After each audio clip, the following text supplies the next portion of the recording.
National Teacher of the Year, and I know you should never start a speech on a downer. You really shouldn't. But I'm gonna. Gosh, well, first of all, I'll talk to anybody, so I'm not a shy person, so this is the perfect gig for me. But I'm so enthusiastic about kids and teaching and teachers.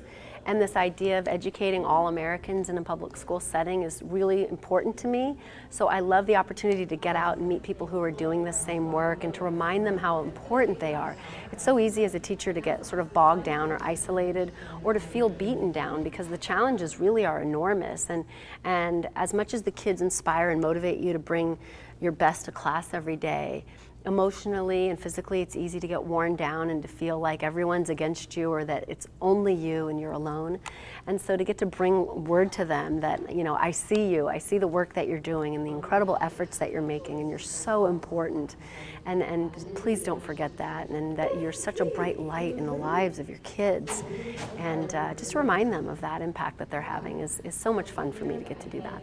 I mean, with teaching, the growth curve is phenomenal, and that's what I love about it, is that you can teach a lesson at 8 o'clock that bombs, and by 9 o'clock you've had to reconfigure it, you've had to take it apart and take out the things that didn't work, or reimagine a strategy for how to make it work better with kids so that learning is actually going deeper and that kids are actually able to perform. And so if that much change and growth happens from 8 to 9, imagine from your first year to your second year, from your second year to your 15th year. I mean, I've been teaching now, this will be 16 years, and I finally feel like I'm getting good.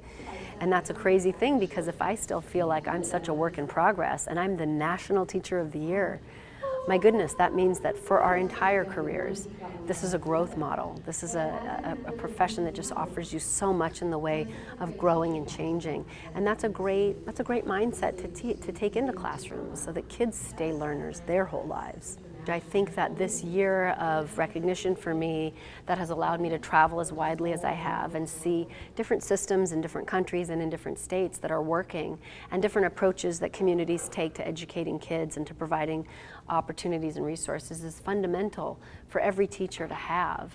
I wish every teacher could have had the experience that I have had this year of seeing what's out there and what seems to be working.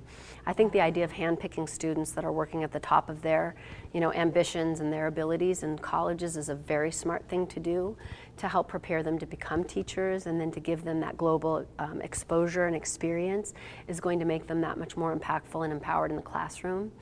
I think when you see what's happening in the world, you come back with a sense of urgency about needing to get those kids that are in front of you ready for that same world. And if you've never been out there and you don't know, your scope is too small.